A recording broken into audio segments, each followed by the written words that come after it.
The process of formation of mature female gamete is called oogenesis. Ovum के formation को oogenesis कहा गया है कि मैच्योर फीमेल गैमेट जो कि ओवम है, which is markedly different from spermatogenesis. Spermatogenesis हमने देखा था कि प्यूबर्टी में होता है मेल्स में, ठीक है. वेरस जो oogenesis है is initiated during embryonic development stage.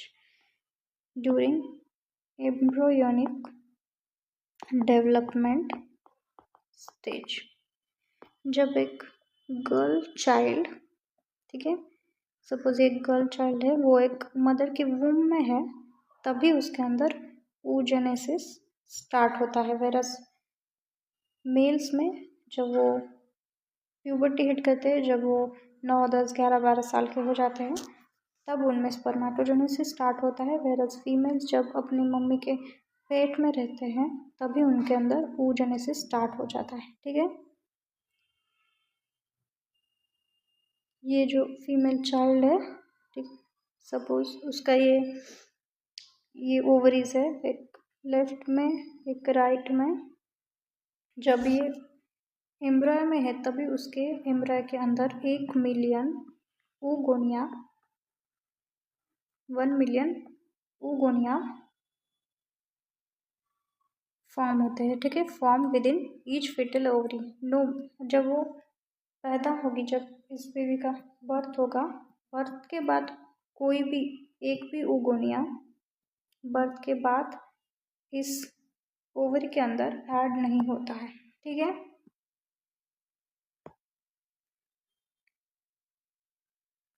This cell start, जो ये oogonia है जो ओवरीज के अंदर है, वो डिवीजन करने लगते हैं. कौन सा डिवीजन? मियोसिस स्टार्ट करते हैं, ठीक है. एंटर इनटू मियोसिस स्टार्ट करते हैं और वो प्रोफेज 1 ऑफ मियोसिस के प्रोफेज 1 में अरेस्ट हो जाते हैं टेम्पररीली, थोड़ी देर के लिए. वहाँ पर ये जो सेल्स है वो डिवाइड करना बंद हो जाते हैं, थोड़ी देर के लिए वहाँ पर रुक जाते हैं, ठीक है. Each primary oocyte then get, जब ये सेल ऐसे यहाँ पर अरेस्ट हो जाते हैं, तब हम उनको कहते हैं प्राइमरी oocyte. ये जब यहाँ पर थे डिवीजन के पहले, तब हमने उनको oogonia कहा था. बल्कि जब ये मियोसिस करेंगे और ये प्रोफेज 1 में अरेस्ट हो जाएंगे, तब हम क्या उसको कहेंगे? Primary oocyte. प्राइमरी oocyte, ठीक है. ये कैसा होगा जिसको हमने कहा है primary oocyte. Each primary oocyte then gets surrounded by a layer of granulosa cell. क्या होता है कि ये जो प्राइमरी oocyte है, उसके सराउंडिंग में कुछ ग्रैनुलोसा सेल्स के लेयर बन जाते हैं. ये जो स्ट्रक्चर था, ये देखो यहाँ पर कोई लेयर नहीं है, बल्कि यहाँ पर और इस स्ट्रक्चर में कुछ लेयर्स बन गए हैं. तो ये कम्प्लीटली डिफरेंट स्ट्रक्चर अब बन गया है. तो ये लेयर्स क्यों ऐड होते हैं? तो सपोर्ट के लिए बेसिकली ये लेयर्स ऐड होते हैं. तो अब इस नए स्ट्रक्चर को हम नया नाम देंगे, उसे हम कहेंगे प्राइमरी. हम इसको कहेंगे primary follicle. Primary follicle. A large number of these follicles degenerate during phase of birth. हमने कहा था कि एक ओवरी के अंदर 1 मिलियन oogonia है, ठीक है. जब ये लड़की पैदा होगी, ठीक है, गर्ल का बर्थ होगा, उसके बाद जब वो प्यूबर्टी में आएंगी जो कि से 10, 11, 12 ये इसकी जब वो होंगी तब उसके अंदर 60,000 से लेकर 80,000 प्राइमरी फॉलिकल ही बचते हैं। हमने कहा था कि 1 मिलियन है, 1 मिलियन मतलब 10 लाख ओगोनिया है। कब? जब वो मदर के वूम में थे, मगर जब तक प्यूबर्टी आती है तब तक वो बच के सिर्फ 60,000 to 80,000 ही रहती है, बाकी सारी डीजनरेट हो जाती है, मतलब ख़त्म हो जाती है, सिर्फ 60,000 to 80,000 ही रहती है। ठीक है। The primary follicle gets surrounded by more layer of granulosa cell. ये जो प्राइमरी फॉलिकल है जो कि ऐसा दिख रहा है, उसके ऊपर ग्रैनुलोसस सेल्स ऐड हुए गए हैं, उसके ऊपर और सारे ग्रैनुलोसस सेल्स ऐड हो जाते हैं। ठीक है, जिसे हम कहेंगे, अब इस नए स्ट्रक्चर को हम कहेंगे सेकेंडरी फॉलिकल। थोड़े से चेंजेस हो जाएंगे स्ट्रक्चर में, तो उसका हम नाम चेंज कर देंगे। ठीक है, सेकेंडरी फॉलिकल हम इसको कहेंगे। The secondary follicle soon transforms into tertiary follicle which is characterized by a fluid filled cavity called antrum। अब सेकेंडरी फॉलिकल जो है ये प्राइमरी oocyte है जिसके सराउंडिंग में ग्रैनुलोसस सेल्स ऐड होंगे, फिर हम उसको प्राइमरी फॉलिकल कहेंगे, और ग्रैनुलोसस सेल्स ऐड होंगे, अब हम उसको सेकेंडरी फॉलिकल कहेंगे। उसके साथ साथ यहाँ पर एक कैविटी बनेगी जिसको हम कहेंगे फ्लूइड है इसमें अंदर, फ्लूइड फील्ड कैविटी, जिसको हमने क्या कहा है, एंट्रम। ठीक है, अब यहाँ पर और एक चेंज हो गया है, एक नई कैविटी आ गई है, तो अब इस नए स्ट्रक्चर को हम नया नाम देंगे, इसे हम कहेंगे टर्शरी फॉलिकल। क्या कहेंगे? इसे हम कहेंगे tertiary follicle which is characterized by the fluid filled cavity called antrum. The theca layer is organized into an inner theca interna and outer theca externa.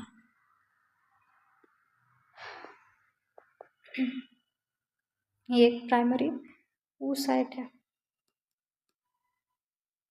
उसके बाद है प्राइमरी oocyte के ऊपर कुछ लेयर्स है जिसे हमने प्राइमरी फॉलिकल कहा गया है। उसके बाद ये जो प्राइमरी oocyte है उसके ऊपर और लेयर्स और एक ऐसी एक सराउंडिंग हो जाती है जिसको हम कहते हैं थीका। ये रह गया था बताना, थीका मतलब कवरिंग। ठीक है, कवरिंग और एक लेयर। अब इस स्ट्रक्चर को हम कहेंगे सेकेंडरी फॉलिकल। तो एनसीईआरटी कहती है कि ये जो थीका है उसको हम इनर थीका इंटरना अंदर वाली, इंटरना और बाहर वाली एक्सटर्ना, आउटर थीका एक्सटर्ना, ऐसे डिवाइड कर सकते हैं। और ये जो थीका है वो 2 लेयर में ऑर्गेनाइज्ड है, इनर और आउटर। उसके बाद सेकेंडरी फॉलिकल के अंदर जब एक ये जो प्राइमरी oocyte है उसके ऊपर लेयर्स है,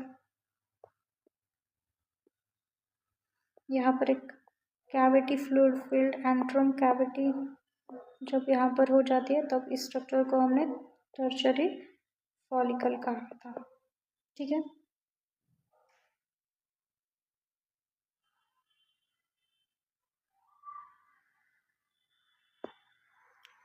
it is important to draw your attention that it is at this stage that the primary oocyte within the tertiary follicle grows in size and completes its first meiotic division। ये tertiary follicle जब बनता है तब उस stage में क्या होता है, उस स्टेज में oocyte within the fetal follicle grows in size. ये जो प्राइमरी oocyte हमने देखा था वो क्या करता है, ग्रोज इन साइज, ये साइज में बढ़ता है और यहाँ पर मियोसिस कंप्लीट हो जाता है। मियोसिस स्टार्ट हो गया था कब, यहाँ पर जब ये उगोनिया मियोसिस स्टार्ट कर देता है, उसके बाद जब प्रोफेज 1 में वो अटक जाता है, फिर हम उसको प्राइमरी oocyte हमने कहा गया था। यहाँ पर ये मियोसिस जो ऊपर शुरू हो गया था वो मियोसिस यहाँ पर हो जाता है कंप्लीट, और उसके अंदर जो प्राइमरी oocyte है वो इसी थर्ड फॉलिकल इस स्टेज में वो oocyte साइज में बढ़ता है, ग्रो होता है साइज में। It is an unequal division resulting in the formation of haploid secondary oocyte। जो ये प्राइमरी oocyte है उससे मियोसिस, ये सारी मियोसिस जब कंप्लीट हो जाता है तो ये एक अनइक्वल डिवीजन है, इसके अंदर एक बड़ा सा हैप्लॉइड जिसे हम कहेंगे सेकेंडरी oocyte बनता है, उसके साथ एक छोटी टाइनी एक स्ट्रक्चर बनता है जिसे हम कहेंगे polar body, tiny polar body. दो इस डिवीजन कंप्लीट होने के बाद क्या होता है, इस प्राइमरी oocyte से दो स्ट्रक्चर्स बनते हैं। एक को हमने कहा जो बड़ा है हैप्लॉइड है, सेकेंडरी oocyte, ठीक है, प्राइमरी oocyte से सेकेंडरी oocyte, और ये जो छोटा सा स्ट्रक्चर बना है उसे हम कहेंगे टाइनी पोलर बॉडी। ये जो सेकेंडरी oocyte है retains bulk of the nutrient rich cytoplasm of primary oocyte। Primary oocyte का बल्क, जो प्राइमरी oocyte के अंदर जो न्यूट्रिएंट है, जो साइटोप्लाज्म में जो न्यूट्रिएंट प्रेजेंट है, न्यूट्रिएंट रिच जो साइटोप्लाज्म है, वो न्यूट्रिएंट रिच साइटोप्लाज्म इस सेकेंडरी oocyte में भी प्रेजेंट होता है, ठीक है।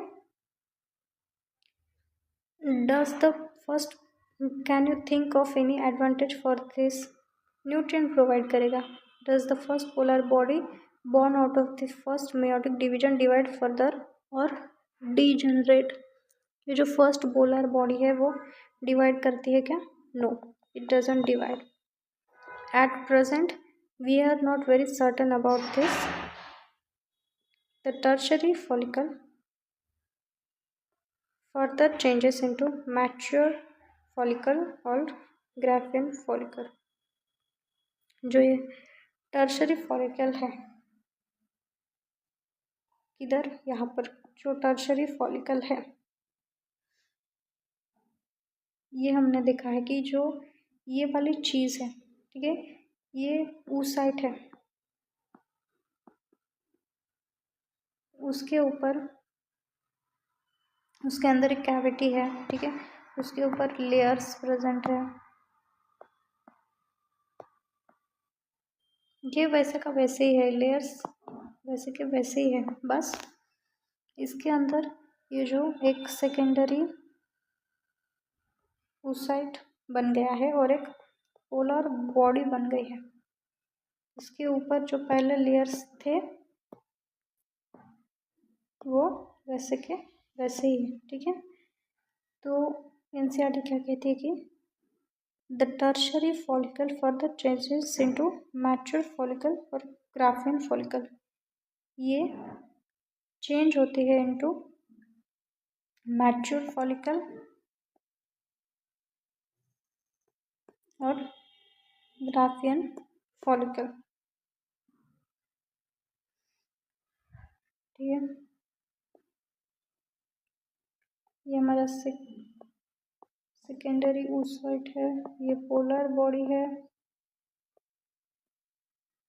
ये सारे लेयर्स को इसको हम कहेंगे ग्राफियन फॉलिकल और mature follicle.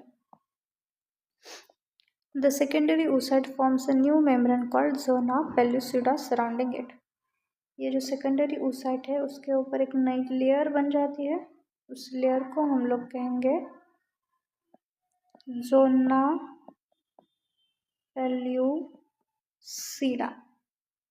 The Graafian follicle now ruptures to release the secondary oocyte.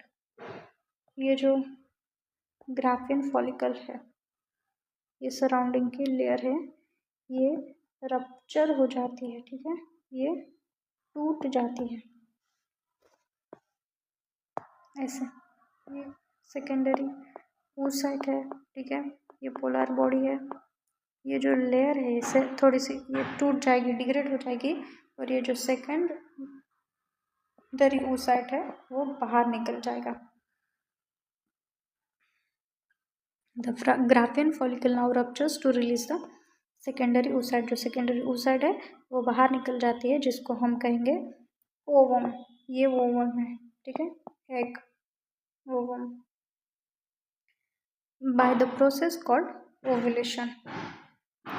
ये जो सेकेंडरी oocyte बाहर निकलेगा उस प्रोसेस को हम कहेंगे ओव्यूलेशन। Let's summarise everything. जो 1 मिलियन ओगोनिया है वो मियोसिस करते हैं। मियोसिस करने के बाद मियोटिक डिवीजन के प्रोफेज 1 में वो टेम्पररली अरेस्ट हो जाते हैं। इस वक्त जो ये ओगोनिया है उसको हम कहेंगे प्राइमरी oocyte। प्राइमरी oocyte के सराउंड में एक लेयर ग्रैनुलोसा सेल्स की लेयर बन जाती है, उस स्ट्रक्चर को हम कहेंगे प्राइमरी फॉलिकल। इस वक्त प्राइमरी फॉलिकल का नंबर 60,000 to 80,000 रहता है। जो 1 मिलियन ओगोनिया थे उससे 60,000 to 80,000 प्राइमरी फॉलिकल ही बनते हैं।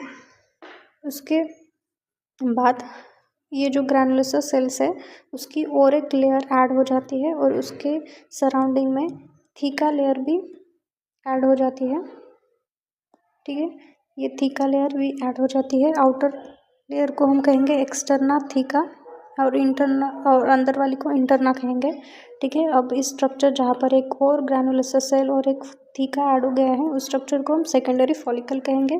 उसके बाद उसके अंदर जो प्राइमरी oocyte है उसके अंदर एक फ्लूइड फिल्ड कैविटी बन जाती है, उस कैविटी को हम एंट्रम कहेंगे, और इस नए स्ट्रक्चर को हम टर्शरी फॉलिकल कहेंगे।